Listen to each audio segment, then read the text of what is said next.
Now, from Nebraska's trusted news source, this is Channel 8 News at 5. Coming up tonight, day 2 of the trial of the accused killer of Lincoln police investigator Mario Herrera. Plus, will the creation of a new lake between Lincoln and Omaha sink or swim? Senators debated the issue today. But first, the weather is our top story tonight. You're taking a look at a snowplow near McCook. The roads partially covered with snow in that area in southwest Nebraska. And then we also have a shot. Here's from near Kearney. Some snow, but as you can see, the roads much better than they are further out west. Good evening, everyone, and thank you for joining us this evening. Lincoln and the Tri-Cities will be under a winter weather advisory. Areas to our south will be in a winter storm warning. Let's head on right over to Chief Meteorologist John Dissauer with the latest. John?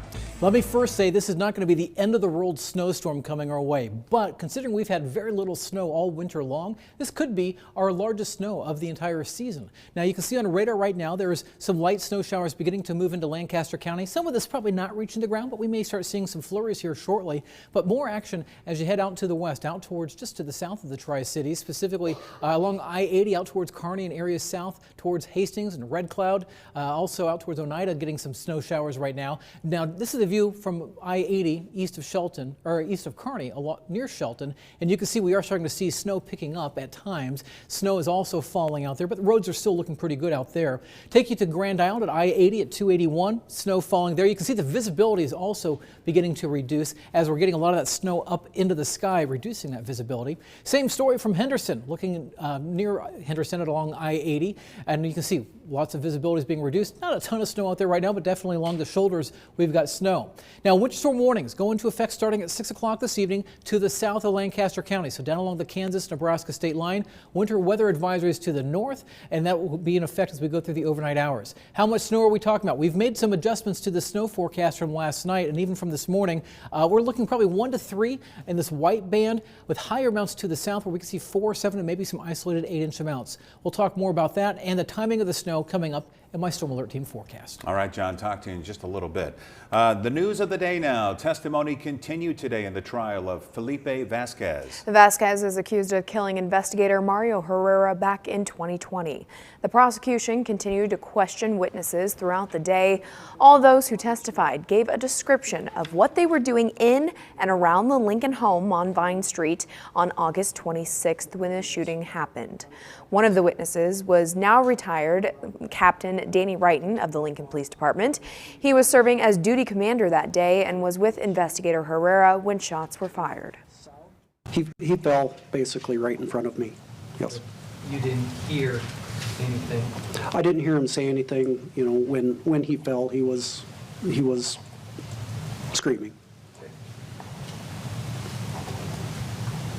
Okay, so you didn't hear any words, but you heard him audibilize pain? Yes. Agony? Right. Screaming? Yes. And tonight at 6 o'clock, we'll hear from our reporter, Ariana Martinez, who has been at the trial up in Columbus all day and can tell us more on what happened. On day 1 of the trial yesterday, opening arguments focused on the charges and was also very emotional. We heard from Mario's wife, Carrie, who described the morning of the shooting. And he gave me a kiss, said he loved me, and then he left. And I went to work about 10 minutes later and worked for a couple hours. We were getting ready to serve lunch, and one of the counselors at Pius said, "Someone needs to talk to you." Other than Carrie, 2 other witnesses spoke yesterday. One was an officer who responded to the scene of the shooting. The other, a member of the investigative unit who set up a plan around Vasquez's house before the shooting happened. Senators took a deep dive into debate this morning about a proposed lake. It would be built between Omaha and Lincoln, and after hours of discussion, the bill did advance, but not without some mixed reaction. Channel 8's Alexa Skineski joins us live in the studio with more. Alexa? Yeah, that's right, Rod and Megan. The bill would invest $200 million into state lake projects across Nebraska. Many who spoke on the bill were in favor of the creation of the new lake, saying it would draw more people to the state. But some senators say this should not be a priority right now. LB 1023 advances. LB 1023, introduced by Senator Mike Hilgers of Lincoln, advanced to the next round with a majority in favor of a 4,000-acre lake that would be built between Omaha and Lincoln. At the end of the day, this is a generational opportunity for us to really change the trajectory of the state and provide a new recreational opportunity. The goal is to bring and keep more young people in the state, and some senators say this would be a huge boost to tourism, something they say Nebraska needs help with. It's not that we're just making a lake that'll be fun to visit. The amount of revenue, and I'm saying that's usually not why we vote for bills, but the amount of revenue that this can have for the state of Nebraska, not just as a state, but as the local effect that can have in sales tax. But the bill has brought some concerns to the floor. Senator Megan Hunt of Omaha says she shares the goal of wanting to expand tourism, but she's suspicious of the cost, environmental impact to the water, and method of the bill. I'm just skeptical that the problems to tourism and attraction and retention in Nebraska is a lake. It's not anything that I'm hearing from my constituents. When I ask them how we attract and retain talent in Nebraska, I think we just need to champion issues that matter to young people, like legalizing cannabis, like raising the sub-minimum wage in Nebraska of $2.13 an hour. Senator Michaela Cavanaugh of Omaha is also uncertain of this bill. She's concerned with the funding mechanism for it and what our priorities are. I just can't get over the fact that we aren't filing or applying for federal assistance, rental assistance right now. We are still in a pandemic. We still have high hospitalization rates. And so the fact that we are leaving all of this federal money untouched, and instead of prioritizing that in the conversation in this body, we are talking about a recreational lake. Now, other topics discussed were making sure it would be accessible to the public and not just a getaway for the wealthy. The bill also calls for upgrades to Lewis and Clark Lake, Lake McConaughey, and Nebraska State Park. Alexis Koneski, thank you very much for that story tonight. Lincoln Public School teachers could be getting a raise. That's right. A tentative agreement has been reached. They'd get an extra $1,250 next year, and then depending on years of service and education and things like that, they could make an extra $4,000 in year 2. The Lincoln Board of Education will hold a second reading and vote on this agreement coming up on April 12th. A shot clock is coming to Nebraska high school basketball. This morning, the NSAA approved a pilot program for a 35-second shot clock. Now, it would only be for Class A schools as they work out the kinks with it, and it won't be put into use until next season. Right now, of course, the state basketball tournament is in full swing here in Lincoln. Channel 8's Kelsey Casper will have live full coverage at 6 and 10 o'clock tonight. To international news now, a horrific Russian airstrike on a children's hospital and maternity ward. During what was supposed to be a ceasefire, providing Ukrainians a safe zone to escape. ABC's Faith Abube has the latest on the children trapped in the rubble. Destruction all around after Ukrainian officials say a Russian airstrike targeted a maternity and children's hospital in the besieged city of Mariupol. Parts of the hospital blown to pieces, a crater outside, while charred remains of vehicles litter the parking lot. Authorities say children are under the rubble and rescue efforts continue. The mayor calling the Kremlin's forces barbarians, accusing Russia of trying to wipe Mariupol from the face of the earth. Even before this attack, Mariupol was under intense Russian shelling, isolated and facing a desperate humanitarian crisis. According to the director of the Defense Intelligence Agency, so is Kyiv, Ukraine's capital city. With supplies being cut off, it will become somewhat desperate in, I would say, 10 days to 2 weeks. Today, desperate civilians still attempting to flee through humanitarian corridors. Russia claiming it's observing a temporary ceasefire, though witnesses say Russian forces have repeatedly shelled these evacuation zones. In 2 weeks, Russia has launched more than 710 missiles, destroying residential neighborhoods and key Ukrainian infrastructure. U.S. officials say Ukrainians are putting up fierce resistance. President Zelensky saying his people won't surrender. Meanwhile, the U.S. and Poland still at odds over supplying Poland's MiG-29 fighter jets to Ukraine. A senior defense official saying Ukraine already has plenty of Russian-made MiG fighters that they are not using, and Poland's plan to provide them through the U.S. is too risky. We also believe that there are alternative options that are much better suited to support the Ukrainian military in their fight against Russia. And a senior defense official tells ABC News U.S. Patriot missile systems requested by Poland to shoot down incoming missiles have been delivered. They're manned and will soon be operational. In Washington, Faith Abube, ABC News.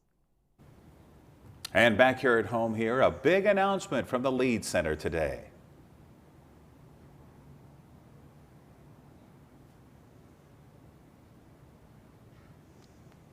We can go ahead and tell them about it. Yeah, right? I guess you're not going to hear it, but the Broadway hit Hamilton is coming to Lincoln. It will be here August 2nd through the 13th of next year as part of the Lead Center 2022-23 Broadway series. Ticket sales will be announced at a later date. Still to come on the news tonight, the latest on a controversial bill in Florida concerning sexual orientation and gender identity and when the appropriate age is to teach those things. We'll also have the latest on the winter storm right after the break. I'm Jeff Fortenberry, and I approve this message. There's chaos.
Now to some new controversial legislation in Florida headed for the governor's desk. Critics are calling it the Don't Say Gay bill. If it becomes law, it would ban kindergarten through third grade teachers from teaching about sexual orientation and gender identity. ABC's Rena Roy has the latest.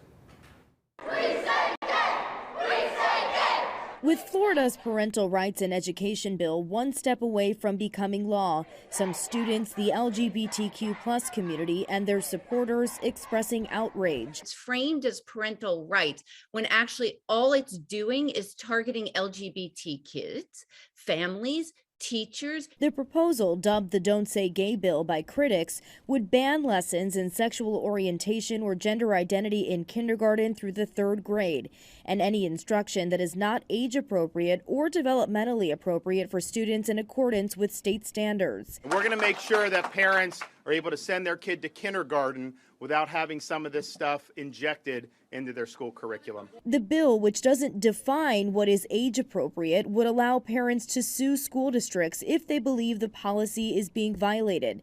LGBTQ issues aren't usually a part of classroom instruction for young children, so many are questioning the reasoning behind this legislation. This bill is vague on purpose because it is trying to silence or push families, students, and LGBTQ individuals back into the closet. Community advocates warn this bill will prevent teachers and schools from creating safe spaces, but supporters argue the bill is not about targeting particular students. Instead, it's meant to empower parents. All it does is state what is age, it talks about what's appropriate in the classroom to teach, and then it talks about the fact that the parent has the right to be engaged in the education of their children. Florida Governor Ron DeSantis is expected to sign the bill into law in the coming days. The Biden administration has suggested that schools could lose access to federal grants if the bill is implemented because it violates a 1972 law prohibiting discrimination on the basis of sex. Rena Roy, ABC News, New York. Now, your Storm Alert Team forecast with Chief Meteorologist John Dessauer. Hey, we get to talk some snow, which we've not done very much of so far this winter. This is my latest snow forecast, how much I think we are going to see by noon tomorrow. I've made some changes to this from what we were showing last night or even from this morning as the computer model data keeps coming in. It keeps going a little bit further to the south, but more so it starts drying things up. Now we are still going to see some heavier amounts mainly to the south along the Kansas-Nebraska border, but areas to the north are going to quickly fall off as far as the snow amounts, so there's going to be a tight gradient with these how much snow is going to fall. Areas to the south in the dark blue, we're talking 4 to 7, maybe some areas picking up 8 inches of snow. North of that in this light blue, 1 to 3 inches of snow possible. I think right now in the Lincoln area we're talking maybe up 1 to 2 inches of snow, perhaps 3 inches on the south side of town. Now there's still some data suggesting we can still pick up 7 inches of snow. I don't think that's going to be the case. I think it's going to come in much drier than that. And then areas off to the north quickly falling off below 1 inch. Now there are winter storm warnings in effect for the areas shaded in pink. That's right along the counties right along the state line with Kansas. North of that we've got winter weather advisories. These all go into effect starting this evening at 6 o'clock, a little further or a little earlier as you go further out to the west. But just know we've got the snow coming in as we go through tonight.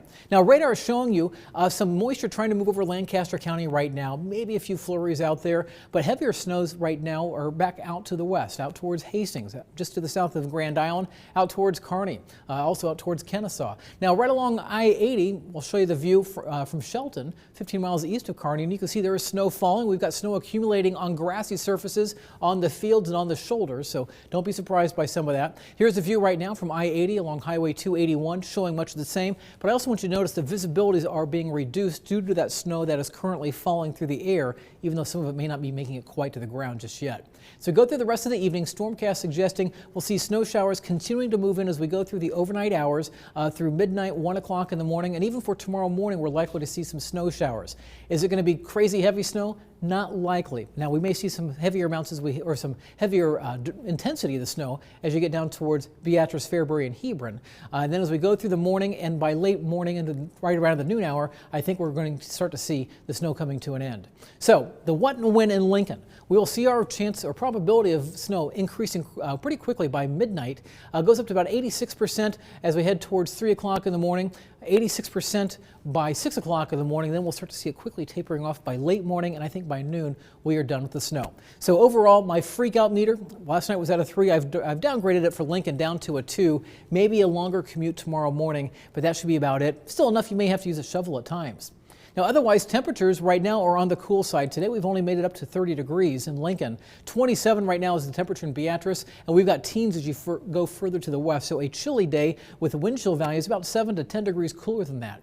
For the rest of this evening, we're going to see our temperatures dropping from the mid-20s down into the teens by early tomorrow morning. In fact, lows by morning should get anywhere from the single digits out towards Kearney to 10 in Grand Island, 10 in New York and Columbus. Will drop to 15 degrees in Lincoln, 13 degrees in Beatrice. Now, when you look at the 7-day forecast, or before I get to that, let's talk tomorrow afternoon, shall we? We'll have the snow showers up through noon. Those will then taper off. We'll probably keep mainly cloudy skies early in the afternoon, and then by late afternoon, I think enough dry air will come in that will allow the sun to pop out and temperatures topping out in the middle to upper 20s. Now, because of the lack of heavier snow on the ground, we're not going quite as cold for Saturday morning, so going 6 above. And right now, the weekend looks pretty nice, especially the second half of the weekend. Sunday looks for mostly sunny skies, a temperature of 64 degrees.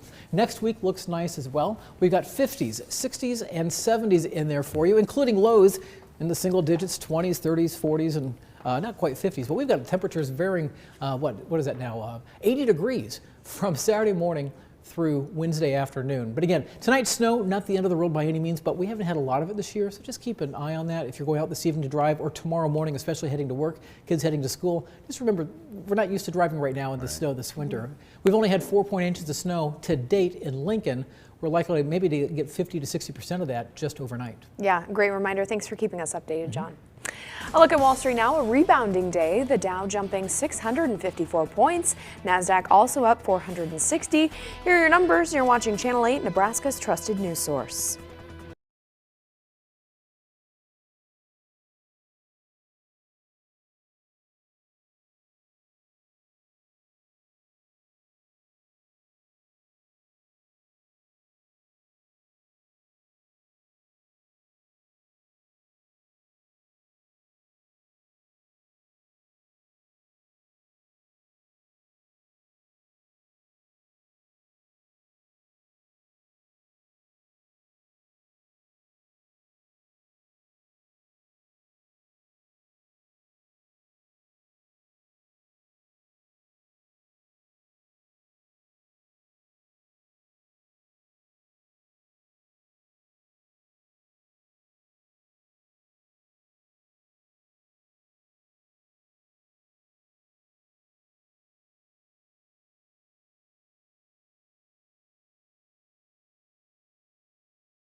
Finally tonight, a century-old shipwreck and a modern plane crash with two tales of survival. That's right. Amanda Sansoni has that story and more in tonight's Take a Look at This. Lurking in the depths of a frozen sea, a piece of history discovered using modern technology. More than 100 years ago, Sir Ernest Shackleton and his crew sought to achieve the first land crossing of Antarctica. But their ship HMS Endurance never made it to shore. The vessel was trapped in dense ice, crushed and sunk in 1915, never to be seen again. Until now.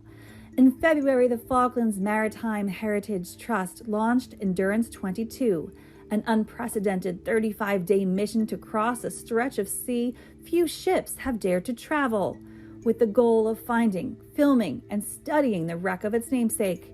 The team of marine archaeologists, engineers, technicians, and scientists used century-old navigational records along with state-of-the-art hybrid autonomous underwater vehicles to locate and survey the wreckage. The organization hopes the discovery will inspire future polar exploration. The fate of the crew, just as inspiring. After months of surviving the brutal Antarctic conditions in makeshift camps, all 28 men made it home when Shackleton and a team of 5 made an extraordinary 800-mile open boat journey to get help. From a historic shipwreck to a modern-day plane crash, 2 people on board a single-engine plane managed to walk away with only minor injuries after their Cessna crashed in the median of a highway in Douglas County, Colorado, Tuesday. The South Metro Fire Department capturing images of the plane's engine in flames as crews worked to contain the blaze. An investigation is underway into what caused the plane to go down. For Take a Look at This, I'm Amanda Sansoni. All right, let's get a final check of the important weather and what you're expecting, John. Yeah, so as we go through the rest of the evening, we're going to continue to see snow spreading eastward. We'll start to see snow falling in Lincoln, accumulating snows, I think, probably after the 6 o'clock, maybe 7 o'clock hour. Now, that's a different story as you head further to the south and west, where we've got more snow falling out towards Hastings, out towards Red Cloud, and a band of heavier snow on the southwest side of Hebron, moving off to the east. So Fairbury not too far away from seeing some of the heavier snows. Still looking for 1 to 3 inches of snow in the lighter blue, 4 to 7 for amounts down towards the Nebraska state line. Otherwise, this evening, it's going to be chilly with temperatures into the teens by morning. All right, thank you, John. See you at 6. Closed captioning on Channel 8 Eyewitness News is brought to you by Christensen Hearing Analytics. Our job is to keep your family safe. Illegal